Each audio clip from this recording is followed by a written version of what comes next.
Welcome to My Safety Tech Podcast with me, your host, Pete Thomas.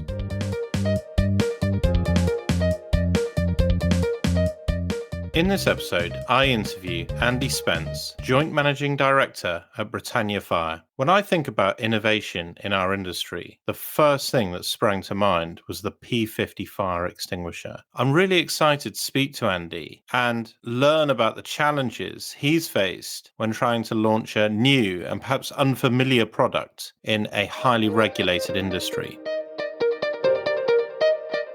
I guess it's probably good for you to introduce P50. Yeah, no. So it was, people still say it's a relatively new product, but, we've been on the market now since 2010, 2011. So it's a huge journey in that length of time. We have had the naysayers, as we affectionately call them, people objecting to the innovation, which I find amazing. If you look at our industries as the fire industry in whole, you've got the fire alarm sector who embrace innovation, and we've got new self-testing smoke detectors coming to the marketplace, and they really embrace the innovation. I think it's fantastic, and they spend a lot of money on R&D. And then you get your fire extinguisher world; they just hate it with a passion, and don't want to embrace it at all. And that's probably because they have a very lucrative business when it comes to servicing and maintaining fire extinguishers. So, and that's all we put it down to. As you know, we have had a difficult journey at times. We've been reported to the Health and Safety Executive, we've been reported to Training Standards, we've been reported to Advertising Standards Agency, all these things. And nobody's found done anything wrong. We've had a pat on the back from the HSE, said it's a great product, which was really nice. And the Advertising Standards Agency, again, we agreed to change our advertising slightly, the wording of which we were saying that the P50 was a service-free fire extinguisher. But because it has to have an overall 10 years, they're saying, well, that's a service. And so we say it's a no annual service required. But yeah, it's been so frustrating, really has. For anyone listening, what is the P50, first of all? Yeah, it's a composite fire extinguisher. So it's made of composite materials. We have a high-density polyethylene bottle, which we blow mold at our factory in Norfolk.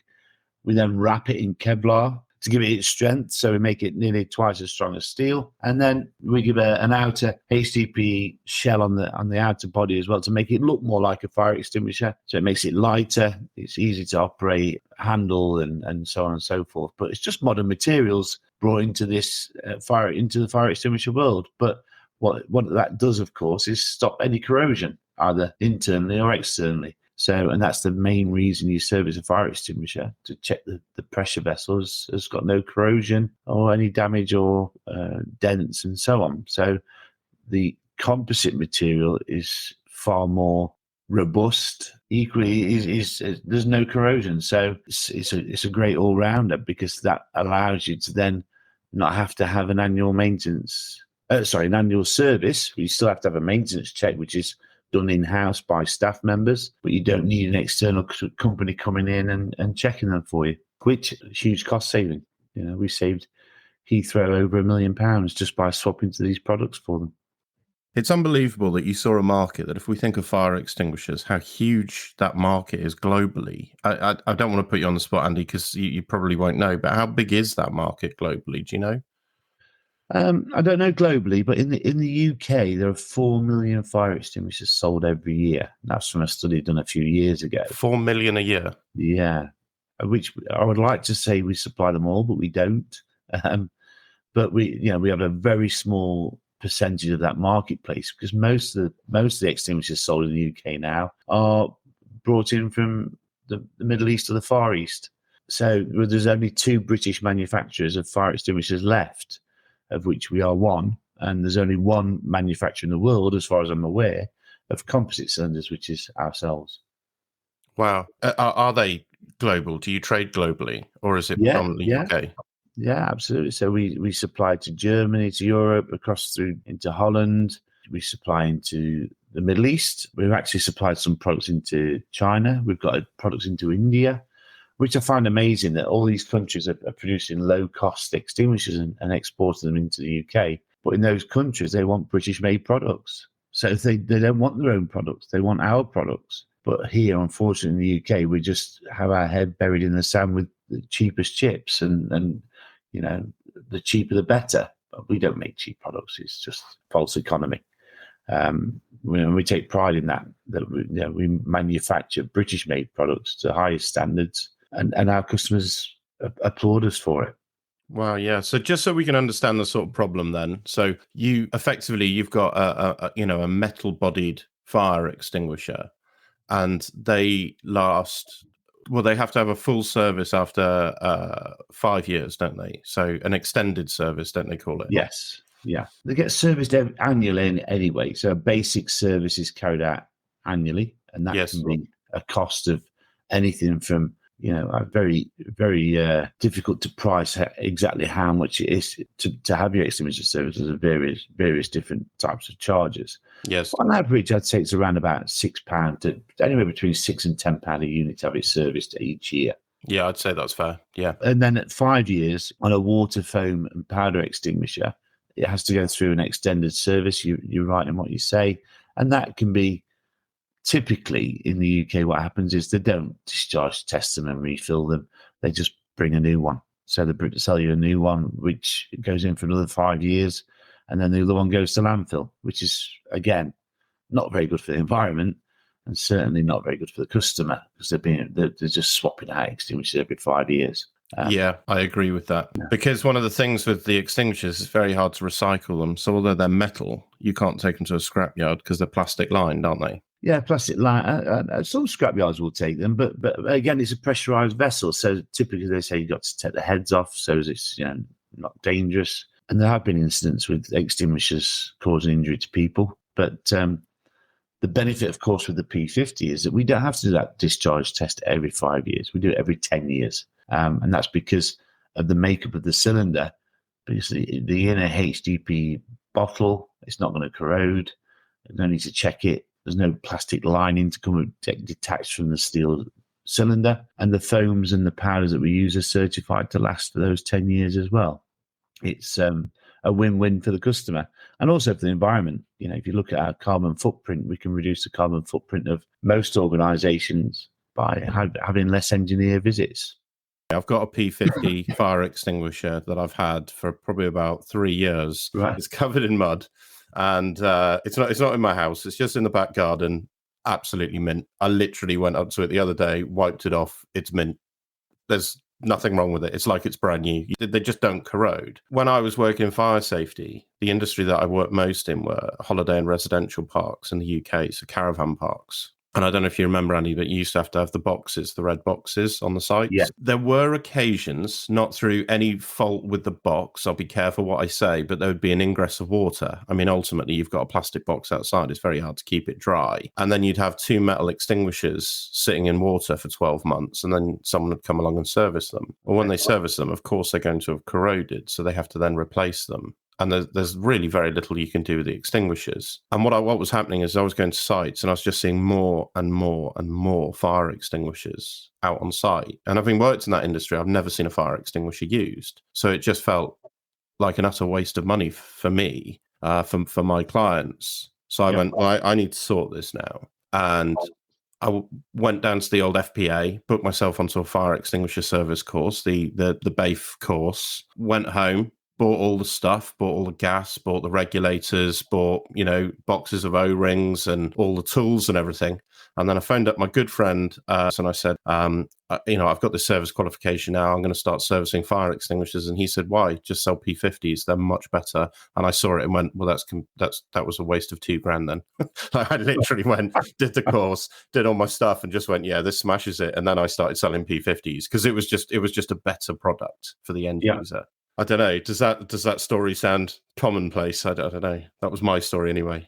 I think it's becoming more common now. People are looking at it and thinking, we've got multi-skilled engineers who have always been reluctant, really, for fire alarm engineers to touch extinguishers and vice versa. But I think the world that we live in now is more about getting people to site and then having one visit. So they tend to be more looking at fire extinguishers and the alarms. And again, it gives a perfect fit for those types of environments where they're saying, well, we can sell the P50, and then it's really easy for us. We can carry out the annual checks for the customers as part of our service visit and so on.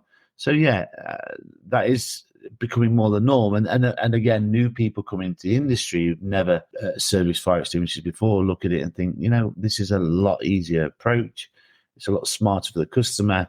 Yeah, we've got a couple of guys that have come on board recently who have adopted that approach as well. So yeah, it is becoming more popular, definitely. So the issue that I had with the fire extinguisher side is that for my clients, they'd invite a fire extinguisher technician onto site, and then they'd get a huge bill at the end. And the bill would be, well, I've had to condemn half your fire extinguishers, and I've had to replace them with what I've got on the van. And then I charge you for O-rings and tags and pins. And you'd look at the bill and you'd think, well, how do you know, as a building owner, as an operator that has to have extinguishers, how do you know that these all needed to be condemned? And you just don't. And in many cases, they're condemned on something like, I don't know, there were all sorts of cases where when the instructions are even slightly worn, at the front, which is going to happen when it's in a red box outside, let's be honest, and exposed to the elements. And that was it. It's a condemned fire extinguisher. And that was always the issue for me, is that now on the building management side, when you invite a technician in,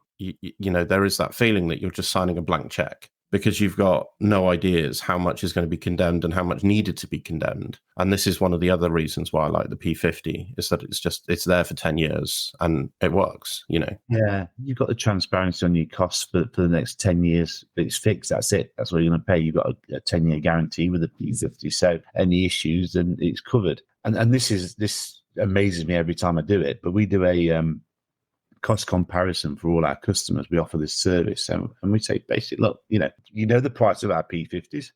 This is what we charge, and there's no discount. This is it. If you give us your bill that you're paying at the moment, or the last bill that you had, we'll go through and tell you exactly how much you'll save, because we can work out and identify when these O-rings need to be changed, when the tags need to be changed, and so on. So we can plot it pretty decently. And we did this for Heathrow on how much they were spending. Yes. Now I've got one here, literally sat on my desk this morning. I've got to do today, and the customer was telling me he was paying £4.45 for a service, and I'm saying, well, that's really cheap. That is cheap. Going back to what I said earlier, between £6 and £10 is the norm. Yes. So I said, send me the invoice over, and I'll have a look at it, because that is really cheap. And I've got it sat here now, and I'm looking at it. They've got plastic tamper seals. They're charging £2.10. This is on top of the £4.45. And you buy those off eBay for £5 for 1,000 or something. Yeah. Yeah. And then they've got, I'm just looking, they've got extinguisher gauge test, which is £2.22. Well, surely that is the service cost. Yeah. And then you've got a torque test, and I'd love to see the torque test that they do, because how do you torque test an extinguisher when it's a basic service? And again, that torque test is a charge of £1.32. So is that where they've taken like the hose off or something? Because you've got to take the hose off to service it. So if they've done taken the hose off and then charged more money to put it back on, well, like the torque it up, I don't know. The only thing you torque on is the valve. So unless you've removed the valve of the extinguisher from the body, do that. You would, exactly. So, and they've charged, and this guy's got 19 extinguishers, and he's had 19 torque tests. It's £3.54 they're charging for a torque test. So when you plot it all out, he is paying £4.45 for the basic service. But then if you add all of these charges up, and I won't go through it, I won't say exactly what he's paying, but he's charged for 19 extinguishers on this bill is £865.38. So divide that by 19, it's £45 an extinguisher on average.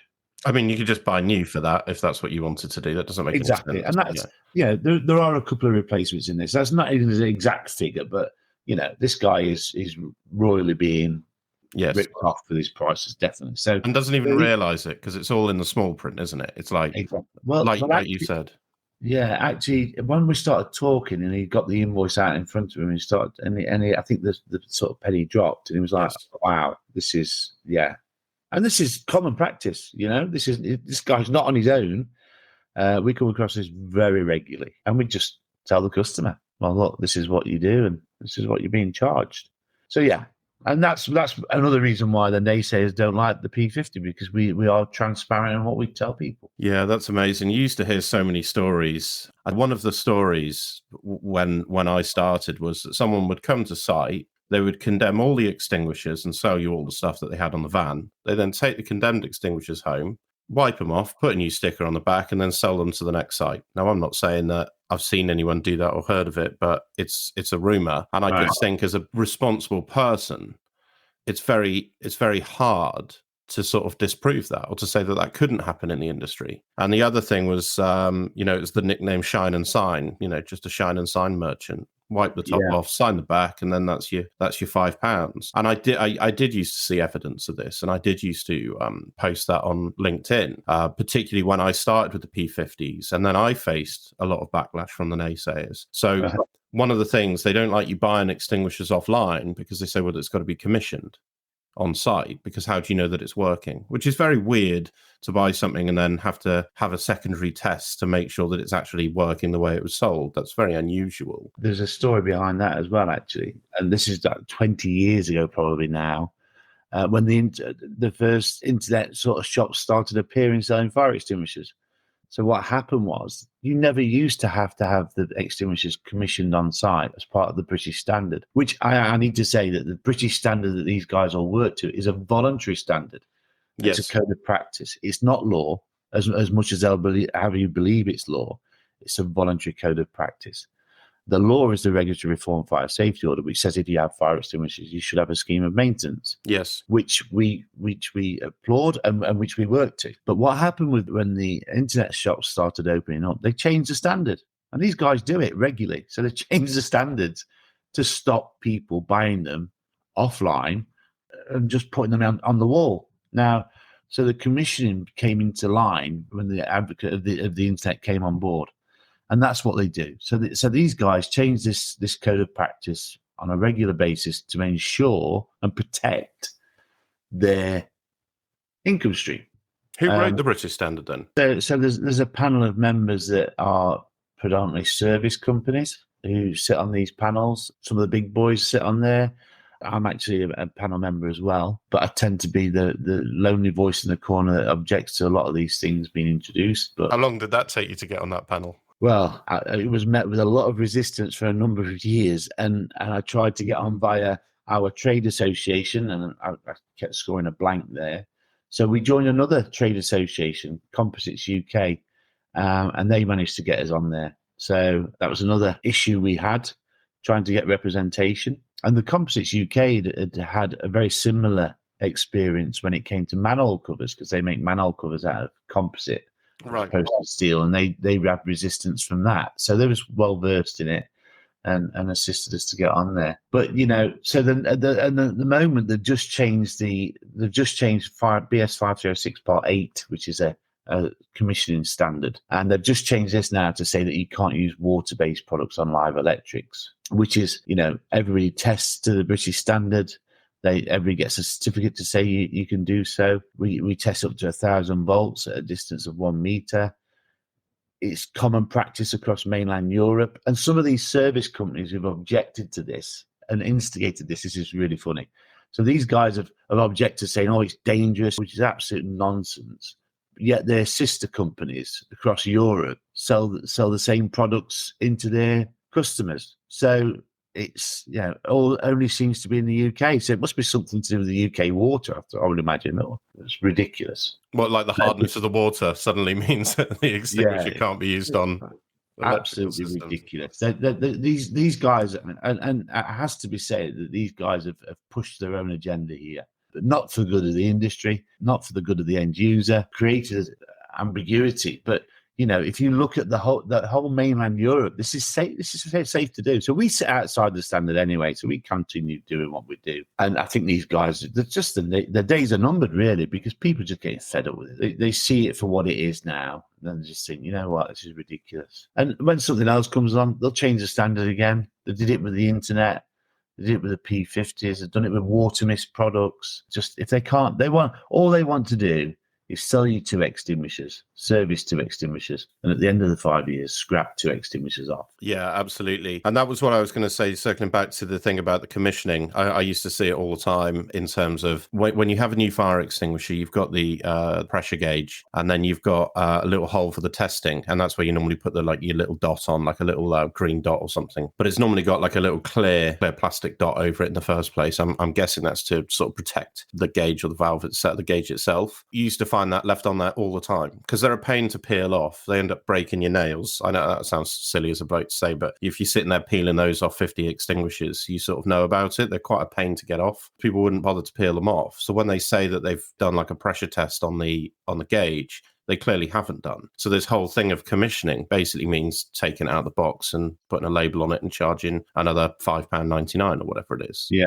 Yeah, absolutely. And adding, whatever markup on the fire extinguisher themselves, 10, 20% or whatever it is. And then I used to say to my clients, this is really frustrating. You're spending money on these things that that you don't need to. I think my favorite was the residential caravan parks, which are normally for I think they normally say for the over 50s, but they're normally for people that are in their 70s or 80s or even older. And every residential caravan had to be within 30 meters of a fire point. Right. And I was just sitting there thinking, right, so I've got, if I'm doing a fire risk assessment now, I've got this 87-year-old woman. She's going to run out of her burning caravan. She's going to sprint 30 meters, kick the top off the box, grab a 9-litre water extinguisher. So I don't know what that weighs, like 16 kilos, sprint 30 meters back, use it. And then this was my favorite bit. You have to have 2 in case one doesn't work. I've bought a product,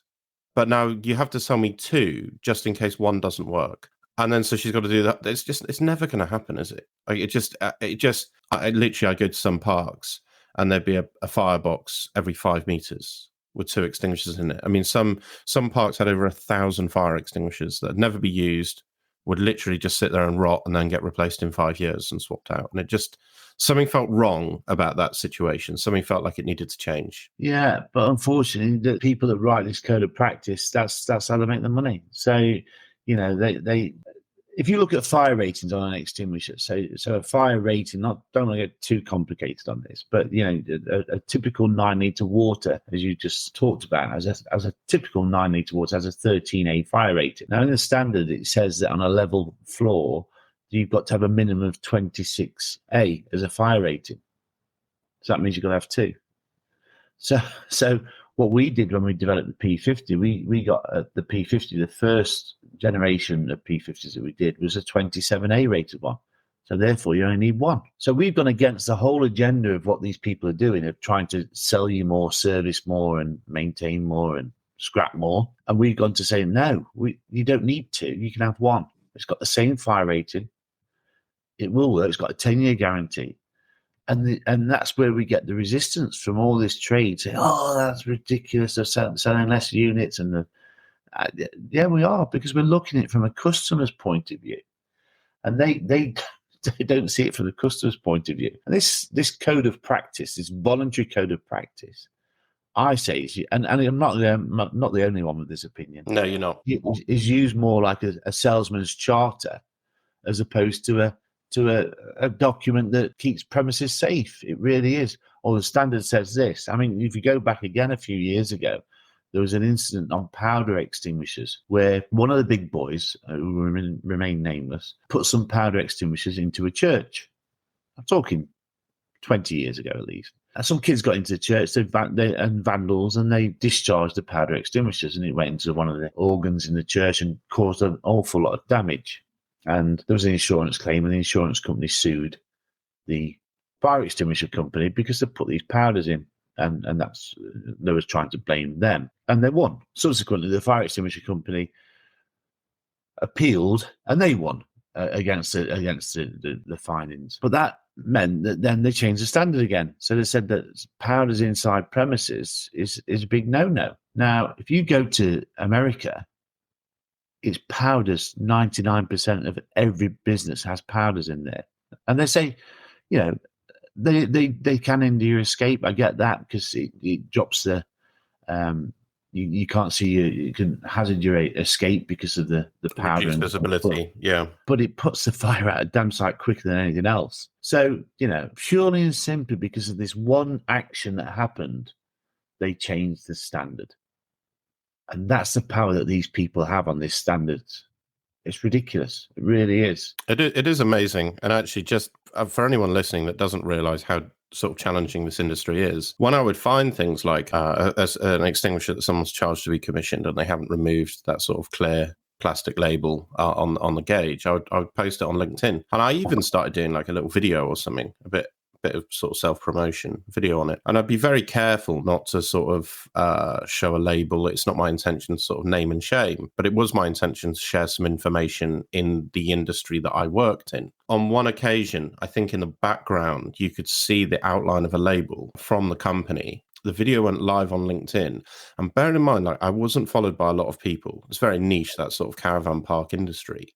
I received a solicitor's letter the next day telling me to take it down or they were going to sue. And then when I started making videos about P50 and said, look, this is the answer. This is what we've been waiting for. Like, I see all these problems. This is something that's innovative and will solve that. Well, I was just inundated with LinkedIn messages from people who worked I'll be careful, different professional bodies or were influential within the industry, sending me all sorts of nonsense about, well, this has been rejected by all of the insurers. Do you not realize that this doesn't comply with standards and that you're now criminally liable? And I remember sending these messages to you and saying, Andy, have you seen this? Do you know this person?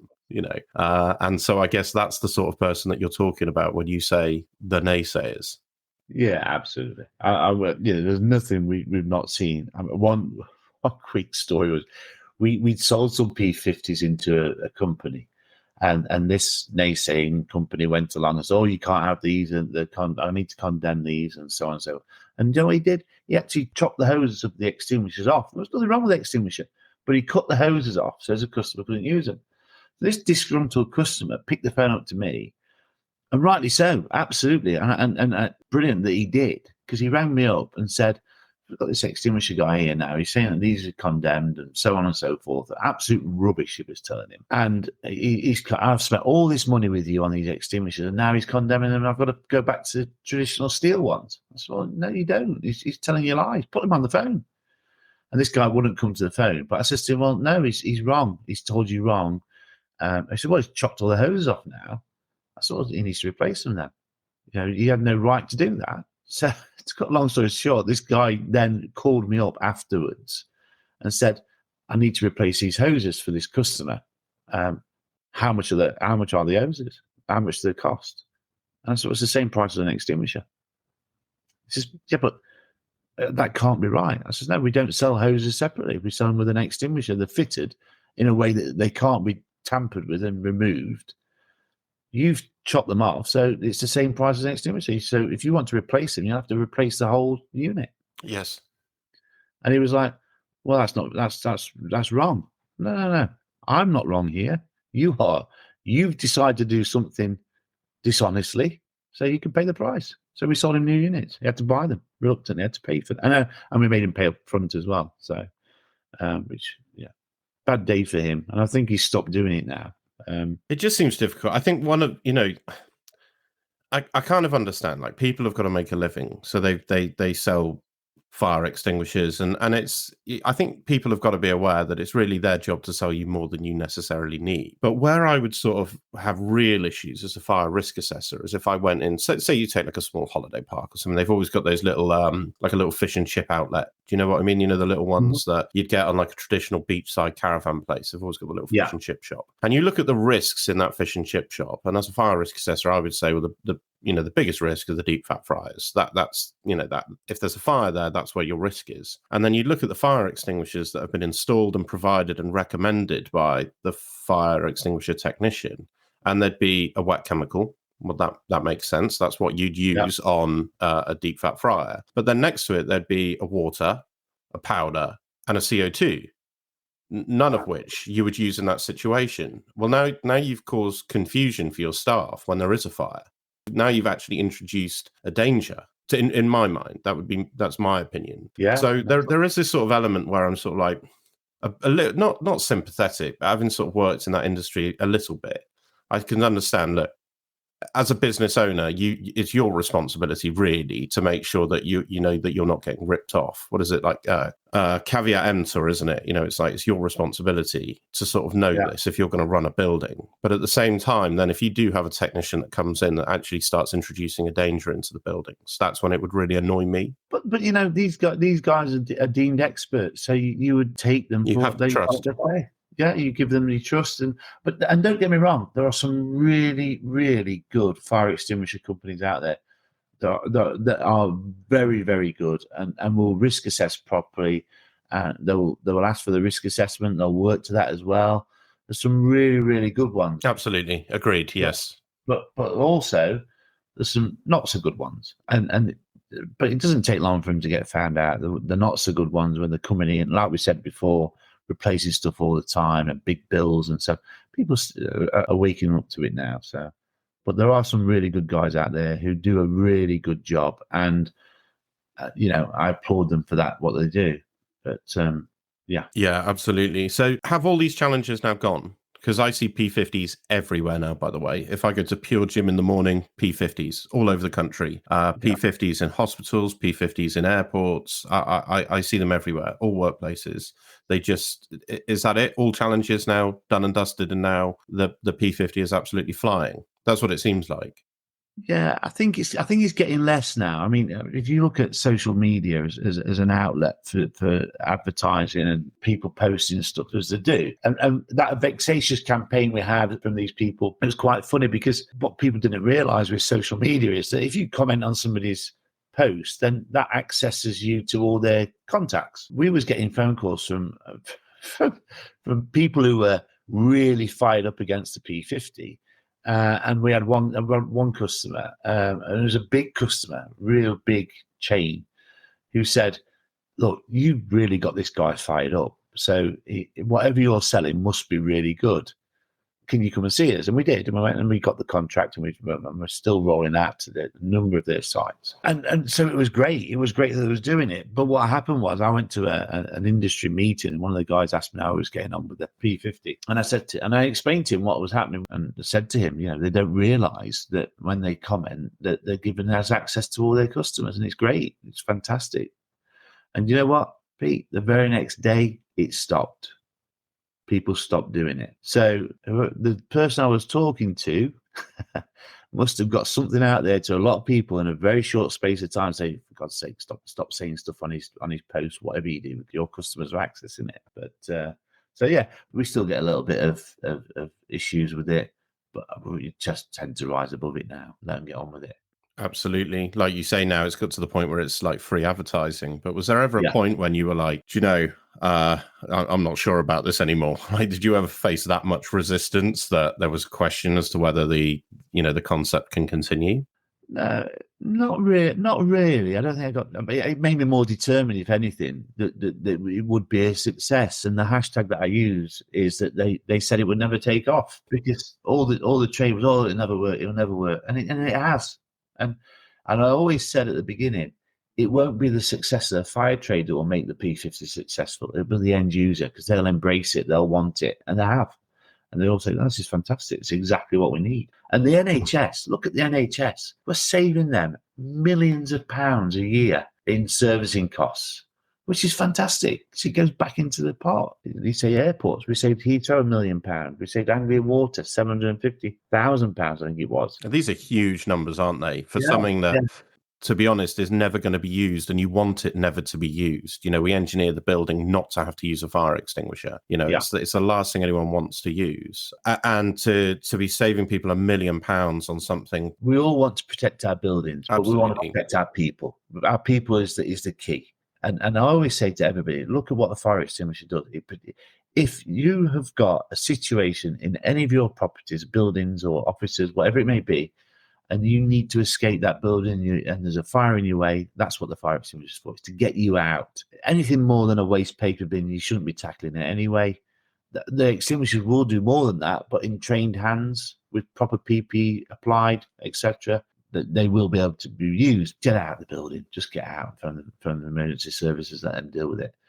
but it is to aid your escape. That's what it's a first aid firefighting appliance. That's what it's there for. One of the things that I'm really interested in and why I started the podcast is because I'm interested in this sort of idea of innovation and transformation. And I think we're at a really interesting time with that, particularly with the golden thread requirement. So in terms of digital transformation, I think the amount of data that we're going to have to manage now as, say, building owners or responsible persons is massive. It's just, I would say it's multiplied dramatically. And the most straightforward way to do that is with sort of innovation, this sort of concept of digital transformation. In terms of innovation then, based on your product and your experience, do you think that there are other innovative products out there in terms of fire safety that just can't get past this sort of weight of resistance? Absolutely. So one that springs to mind, and they've had some success now and they've got into standards, but again, it's been a long journey for them. It's a company called Plumis, and they do a very clever water mist system mainly for domestic premises, and they do some commercial premises as well. But it's a really clever piece of kit, which instead of having sprinkler bulbs all over your premises, this has and I might get this wrong, but basically an infrared camera that sits on a wall. It detects the fire and sends a jet of water mist to the fire to extinguish it. Really clever stuff. Very clever. Again, they met opposition from the sprinkler people, and they've had to fight and fight and fight. And this is probably the most innovative piece of kit. I've witnessed it work. It's fantastic. It's really good. But again, it's met with resistance from people who want to continue with the old, this is the way we do it, this is how we service it, this is how we get our money, and so on and so forth. But the Plumis guys have really developed a fantastic product. I applaud them for it. They've won some innovation awards as well, which is great. It's good to see. But anybody coming into the fire industry with innovation is going to face a tough battle. We were very fortunate that we got the experience to keep fighting, and we knew what we was doing. But anybody new coming in, I think, would face tremendous resistance on anything you bring in if you're going to affect that cash cow of that regular maintenance coming round and so on and so forth. But innovation, I applaud it. It's fantastic. And anybody who's got ideas, don't let these people ruin it for you. Just, keep going and get yourself around like-minded people who can. I mean, the Plumis guys I talk to on a regular basis because we've both faced very similar arguments and what have you. But it is good to have friends that you can talk to, and some of those dark days where you feel the whole world's against you. It's good to have somebody you can pick the phone up to and say, "Look, I've had enough of this now," blah, blah, blah, and then inspire you to keep going.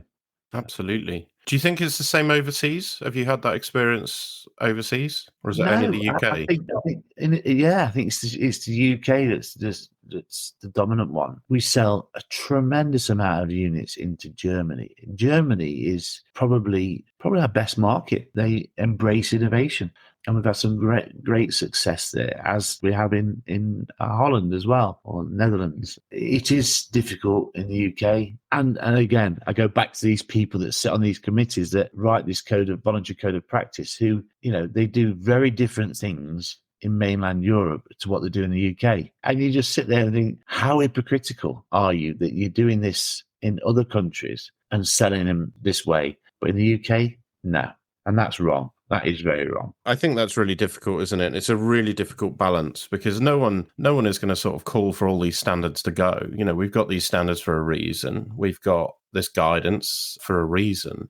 But at the same time, if it completely stifles innovation and therefore hinders safety, it's got to be questioned. There has to be this balance, and it's a difficult balance. But at the moment, I think you've overcome that. Yes, I think we have. But we've had to sit outside of the standard to do it. And we still get the likes of BAIF who have a position on it, and they say that this is their position. But let's look at what BAIF are, who they are. They're an organisation that gains its revenue from service engineers being audited on what they do. So if it's going to affect their business with the P50. If the P50 was adopted across the whole industry and became the number one product, which I hope it does, but I don't think it will overnight. But if it did, then these people are going to lose a huge amount of revenue. So they're fighting for that. And, if somebody was fighting in my business, I suppose I'd fight for it. But I'd fight fairly. I wouldn't fight by telling untruths or by trying to muddy the waters is probably a better term to use, actually.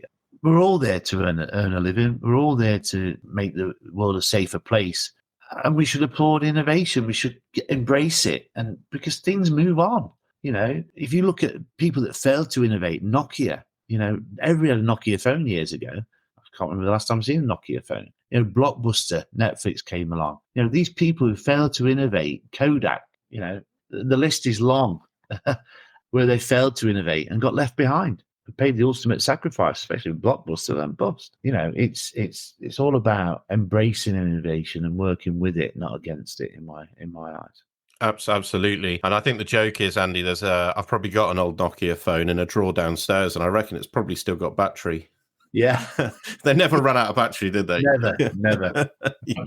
Absolutely. And I think you're right. I think one of the things that interests me about innovation is the world moves on. So you have to move on in your industry around it. And one of the things that we've got at the moment that's a particularly hot topic is lithium-ion battery fires. Yeah.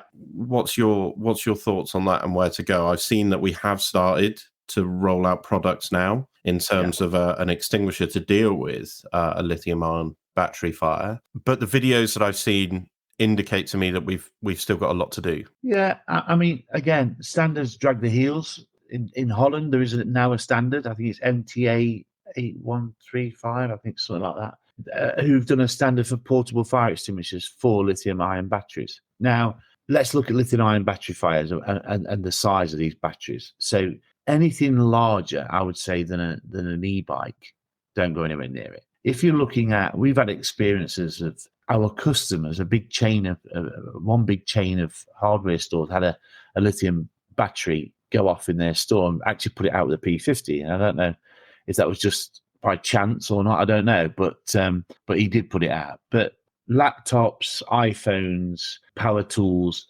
yes, I would say yes. Extinguishers, absolutely. If you've got the right product, you'll be able to extinguish it, or at least stop the propagation of the fire to anything else. But anything larger than an e-bike, you are really facing a big, huge fire, and you need big wheeled units or systems to do that. I mean, somebody was talking to the other day about a Tesla catching fire. Can we have an extinguisher for it? I drive a Tesla, but my Tesla caught fire. I'm going nowhere near it. But I mean, it's ludicrous to even think that you could put a portable extinguisher on it. The toughest part of a battery fire is getting access to the battery itself, because they're typically metal cased. So, you can get the agent onto the battery, then you're onto a winning effort. Not in a car. I'm talking now about scooters and laptops, etc. So you've got an access point, you can get the fluid onto it, then yes, you stand a good chance. But some of these batteries give off toxic gases and so on. So you've got to be very careful what you're doing. And again, it's as always, a portable extinguisher is not to save your property; it's to save you and get you out that building or away from that risk, or at least bide you enough time to get away from that danger. But yes, there are products out there. We'll be launching a product very soon for lithium battery fires in the P50 range. So we're looking forward to that, and which will be ABD, which is a vermiculite dispersion, water-based. So it's 83% water, 17% vermiculite. And what that does, it encapsulates the fire and absorbs all those toxic gases as well in the mineral. So, and it's environmentally friendly. But again, advocating this for small users such as laptops and mobile phones, etc., not big Teslas or any other electric vehicle. But yeah, small items. Yeah, having watched the videos on these, they're pretty shocking, aren't they? When you watch them on YouTube, there's more and more coming out now. And I think it's definitely a concern and something that the industry is going to have to look at how we tackle in the future. Yes, definitely. Absolutely. I mean, there's something like, when I started taking an interest in lithium battery fires about 2 or 3 years ago, there was probably one incident reported a month. But I think London Fire Brigade are doing something like about 20 a month at the moment. New York Fire Brigade, because you look at all these e-bikes that the guys like Uber Eats and Deliveroo, etc., where these guys are taking the bikes, they're modifying the batteries, they want to be out there longer, earning more money, so they're coupling extra batteries up, and that's where the problems are coming from. It's not manufactured batteries per se, it's where these people are messing around with them to try and gain more energy on the bikes for longer periods. And in New York, they're having around about 40 fires a week at one stage. Really is crazy. So it is going to get worse before it gets better. It does need focus. It does need, and I know British Standards kite mark facility are just about to launch a kite mark scheme for portable extinguishers for smaller appliances, which will be embarking on that journey with the P50 as well. So there is a lot of people focusing on it, and the FIA are doing a great job on a working group that they've got. But these things don't move quickly, unfortunately. But the fires are moving quickly. We can't keep up at the moment. So it does need more focus, definitely. Absolutely. So we've got lithium-ion batteries on the sort of extinguishers on the horizon. Are there any other innovations coming out of Britannia Fire? Anything else we can expect to see in the future? Yeah, so we've got our P50 range now, got a water mist range in there as well. So we've got the water mist, we've got the foam, we've got the powder, we've got the F-class, and then we'll have the lithium batteries as well. So we've got a complete range now. We've also got PFAS-free foams as well. So we've got our P50 Eco foams. So for those of you who don't know about PFAS, look into it. Sometimes if you Google forever chemicals, it'll bring it up. But this is in most extinguishers now. So there is going to be a ban. We just don't know when. But some talk about January 2024. It could be later. And then there'll be a period to allow you to, well, we hope there'll be a period to allow you to remove these extinguishers from the marketplace. We've got a scrappage scheme in place at the moment. So we're saying to people, if you've got metal extinguishers and you want to swap them out, which have got PFAS in, and replace them with a P50, we're doing a trade-in against your old units at the moment. So that's an offer we've got on at the minute, which will future-proof you going forward because you'll have a PFAS-free extinguisher, which wouldn't need a service every year, and it will allow you to get rid of those chemicals that are in those extinguishers safely by ourselves. So that's been launched now. So that's good. But that Forever Chemicals is in everything. It's not just in fire extinguishers. It's in washing powders. It's in detergents. It's even in smoke detectors. Somebody was telling me the other day. So everything's going to be affected by this ban in some which way, shape, or form. But it's the right thing to do because the cancer-causing chemicals. There's been big lawsuits in the States with some manufacturers. And there's a film on Netflix called Deep Rivers. If you watch that, it'll give you an idea as to the magnitude of this problem. It's huge, absolutely huge. Thanks, Andy. That's great. And you mentioned that offer, that trade-in offer, the scrappage scheme. If someone's listening to this and they don't know where to go to buy a P50, where would you recommend they start? Come to us, Britannia Fire.